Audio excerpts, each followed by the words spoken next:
E aí, meus amigos, tudo bem com vocês? Pois é, eu tô fazendo esse vídeo aqui em resposta ao meu colega, meu amigo Pirula. É um vídeo resposta àquele último vídeo dele sobre as práticas integrativas no SUS. Pirula fez considerações somente sobre a eficácia das práticas integrativas, somente em relação a algumas delas, em específico em relação a algumas delas. E o que são as práticas integrativas? Eu estou falando das práticas complementares, até mesmo alternativas, que tiveram agora o seu número aumentado. Desde 2006 que temos lei, tem uma portaria que aprova a utilização dessas práticas, que elas possam ser realizadas no SUS. E agora, nesse ano, agora há poucos dias, o Ministério da Saúde aumentou o número de práticas integrativas, no caso alternativas, complementares, que poderão ser realizadas no SUS, no Sistema Único de Saúde brasileiro. Anteriormente a essa expansão que houve agora há poucos dias, nós tínhamos cerca de 19 práticas.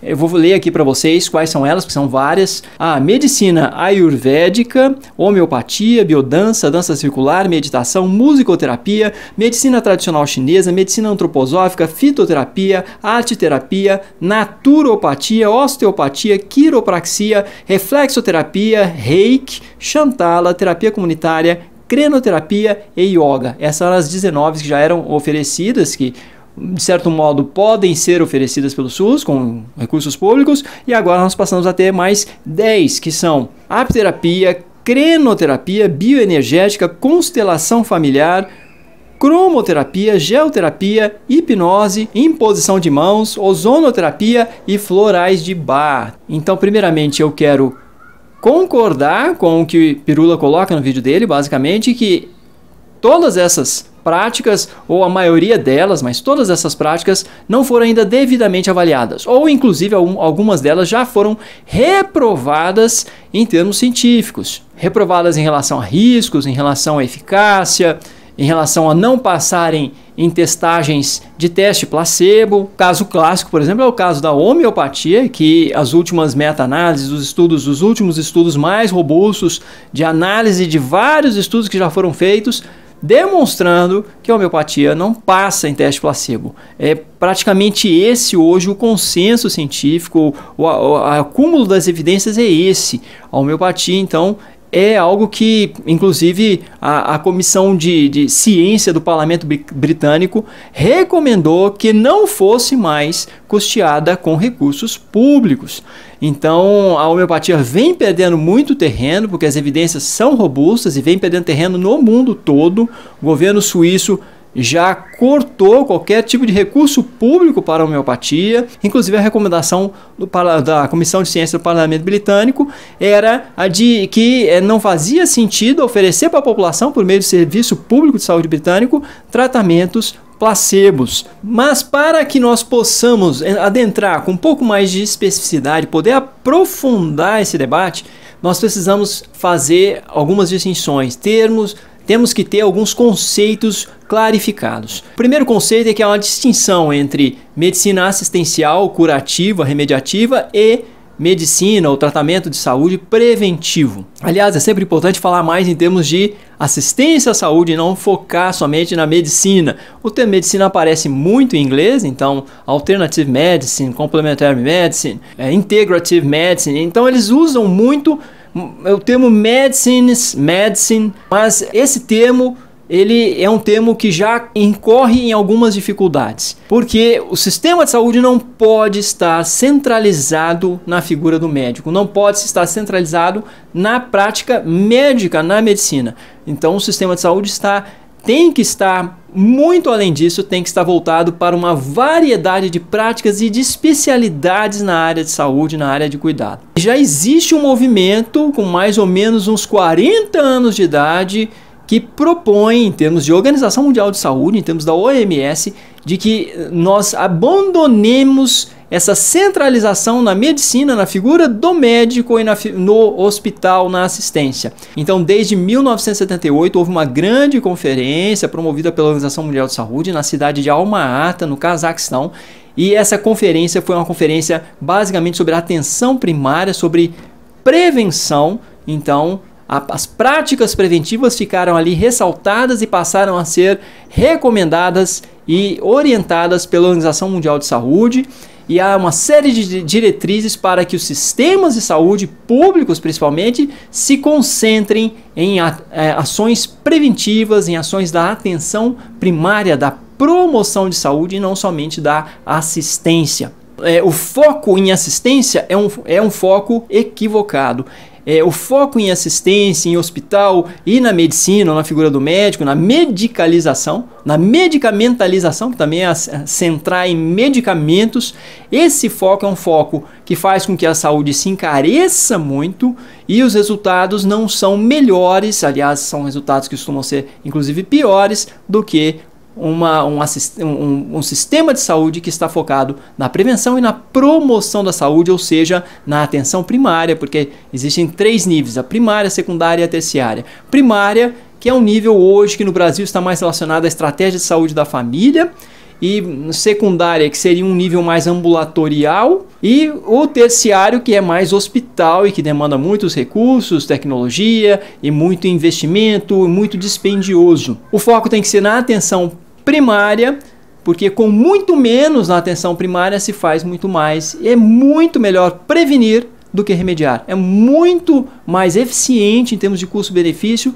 você prevenir, trabalhar e investir em promoção da saúde do que depois remediar. E a questão então das práticas integrativas também nasce lá nessa conferência de Alma Ata em 1978, que originalmente era classificado como medicina tradicional ou práticas tradicionais. As práticas tradicionais e complementares é assim que a OMS classifica. Essas práticas são práticas que emergem da própria cultura dos locais onde se está oferecendo atendimento, assistência e promoção à saúde. São práticas que já existiam, estavam sendo há muitos anos, muitas vezes séculos, sendo adotadas pelas populações nativas, e essas práticas também é importante observá-las, é importante se estudar o nível de segurança, nível de risco, no caso, estudar a eficácia dessas práticas e talvez até mesmo aproveitá-las para a promoção à saúde. Porque há práticas que, se você aproveitar e se a população se engajar com elas, elas são muito importantes para a promoção à saúde. No caso, por exemplo, da yoga. A yoga, que é uma prática integrativa.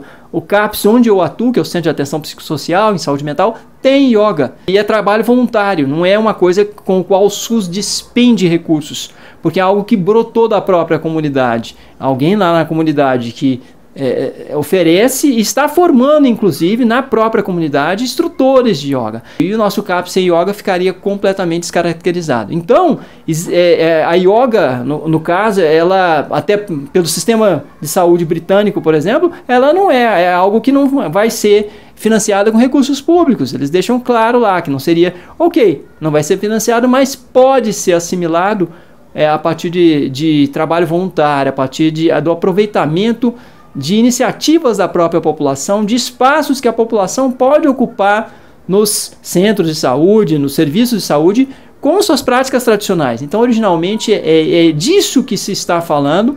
E o termo integrativo, eu creio que seja um termo muito interessante, porque se trata de integrar mais a população aos serviços de saúde. A população se engajar mais, porque são práticas que a população faz com que a população se engaje, se integre mais em termos de integração da própria comunidade, uma integração de coesão social da própria comunidade, a própria comunidade se unindo e se integrando ao serviço de saúde e se integrando essas práticas tradicionais às práticas convencionais, as que já estão regulamentadas e que são oferecidas regularmente pelo serviço de saúde, porque demonstraram níveis de segurança e de eficácia, e esses níveis foram demonstrados cientificamente. Então a minha impressão é que há 2 extremos hoje nesse debate. O primeiro extremo é o extremo que não conhece, simplesmente conhece o conceito de promoção da saúde, de prevenção em saúde, de que a comunidade tem que ser engajada. E o outro extremo é o extremo que está acontecendo no Brasil. É o extremo de que várias práticas foram liberadas e não houve qualquer avaliação, parece que não há critérios A gente não sabe quais são os critérios, o Ministério da Saúde não deixa claro. Então eu também li muito material do sistema de saúde britânico, no qual o nosso sistema é inspirado. Então fui ler esse material e no material do NHS eu percebi o quê? Eu percebi que há muito mais informação. Então o Ministério da Saúde poderia sim se inspirar um pouco nos sites do NHS para poder produzir informação mais criteriosa. E o NHS deixa claro quais práticas têm eficácia e risco já demonstrado, quais são seguras e que de alguma forma passaram por uma avaliação científica mais rigorosa, ensaios randomizados, faz recomendações para quem quer procurar esses serviços no âmbito mais particular, e como devem proceder, o que deve ser avaliado, que essas práticas não possuem conselhos de profissão de classe, de fiscalização, e que isso torna mais arriscado. Então eu acho que faltou para o Ministério da Saúde ter isso no seu site para poder informar melhor a população, para que a população faça uma escolha mais esclarecida. Outro ponto que me fica como questão é que as práticas tradicionais, você pega no caso da China, por exemplo, você tem medicina tradicional chinesa que tem no sistema de saúde público chinês juntamente com os tratamentos convencionais.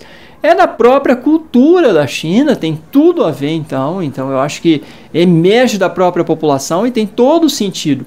Agora, se a questão de risco é uma recomendação da própria Organização Mundial da Saúde, seja avaliado o risco, e eu fico sem compreender como é que tantas práticas no Brasil foram liberadas e tantas práticas que não emergem da população. Homeopatia eu acho que é um caso clássico, não tem nada que emerge, não há nenhuma possibilidade de formar cuidadores, porque essa é uma perspectiva também das práticas tradicionais, que você pega essas práticas que já estão sendo depuradas há anos na cultura, já sendo utilizadas pela população local já há muito tempo, e faz com que as pessoas se tornem mais protagonistas desse processo, a população no caso, e que isso também se reproduza, que mais pessoas na comunidade adquiram as técnicas, as competências necessárias para poderem oferecer esses cuidados. Então há uma promoção também do autocuidado e a reprodução de protagonismos na população local. Esses são fundamentos importantes das práticas integrativas. Não observei isso em estudos brasileiros, não observei essas considerações em termos mais enfáticos. Eu acho que a defesa das práticas integrativas tem que passar pela defesa disso, do empoderamento da população, do protagonismo da população, do engajamento das populações locais. Então não observei isso, tá? E eu acho que ficar falando que existe um paradigma cartesiano nos estudos de ensaios randomizados e que os ensaios randomizados ou as práticas baseadas em evidências científicas são excludentes, eu acho isso tudo muito fraco em termos de todo o debate científico. Encontrei artigos assim, inclusive de autores da Unicamp, que me deixou bastante assustado. Então esse tipo de crítica eu acho fraquíssima, não acho que seja esse o caso. Eu acho que o caso é do aproveitamento das potencialidades que existem já no seio das populações locais, nas práticas locais, e esse aproveitamento é que vai revelar e poder fazer com que a população se empodere, que a população tenha um papel ativo no autocuidado e na promoção de saúde. Então eu acho que é esse o ponto. Então temos que analisar esses pontos: o quanto que há a formação de protagonismo e de empoderamento na população, o quanto que a população se engaja, o quanto que isso faz parte da cultura local, para a gente poder analisar se uma determinada prática faz sentido dela ser custeada com recursos públicos. E a questão, claro, obviamente, da avaliação científica de risco e avaliação científica de eficácia. Claro que a maioria dessas 29 aí não tem recursos suficientes ainda nesse sentido, ou foram muito pouco testadas, ou com estudos com metodologia muito falha, ou foram reprovadas em ensaios randomizados, no teste placebo, por exemplo. Contudo, penso eu que o que pode nos ajudar são algumas diretrizes e recomendações, por exemplo, do Serviço Nacional de Saúde britânico, no qual encontrei um documento do NHS de uma parte de Londres, onde eles deixam claro quais condições específicas e quais práticas para quais condições específicas já demonstraram que tem uma certa eficácia. Obviamente, não devemos nos restringir a isso, porque, por exemplo, a yoga lá tá fora, mas a questão não é o que a yoga vai curar, quais são as doenças que a yoga vai ter um papel de cura. O ponto não é esse. A yoga tem um papel, assim como o futebol lá no CAPS, assim como no caso alongamento, tem um papel de promoção da saúde e de prevenção de enfermidades. Não trata-se só de curar. E eu observei que a acupuntura tem algumas evidências muito consolidadas para 9 condições em relação ao poder curativo, ao potencial curativo da acupuntura. A hipnose eles apontaram como duas condições, no caso o intestino irritável e parece que alguma coisa relacionada à dor crônica. Então osteopatia, biofeedback. Então tem algumas práticas que seu potencial curativo já está demonstrado.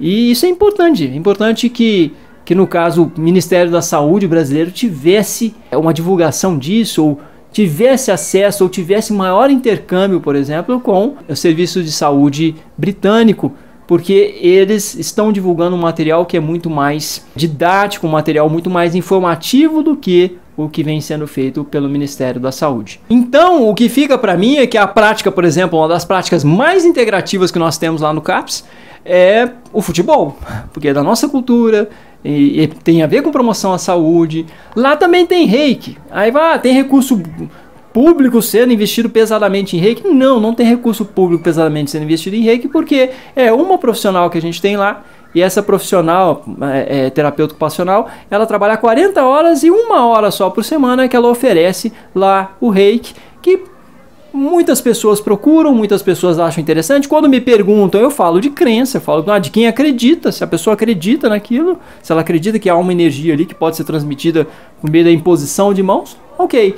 Mas aí como é que eu adentro essa questão do reiki? A questão do reiki é que, assim, é só uma vez por semana. Ela está ajudando a formar protagonismos, porque ela oferece a imposição de mãos lá, mas ela está fazendo com que as pessoas adquiram uma certa formação nisso, bem informal mesmo, mas as pessoas podem depois fazer isso em casa, as pessoas podem oferecer em outros espaços comunitários, por exemplo.